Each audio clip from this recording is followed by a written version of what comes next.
बिहार से भोजपुरी चलल। भोजपुरी पूर्वी के मास्टर, पूर्वी के विधाता हनुमान पट्टा जी, और उसके बाद गायत्री बाबा। गायत्री बाबा के बाद जब पारी आई तो भरत शर्मा जी, पूर्वी के 3 गो रूप।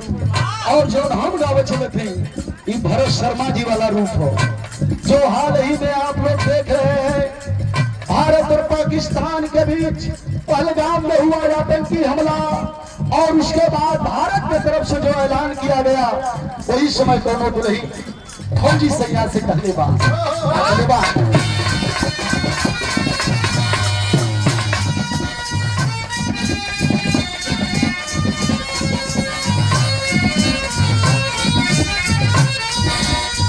मास्टर पैसा को कहले बा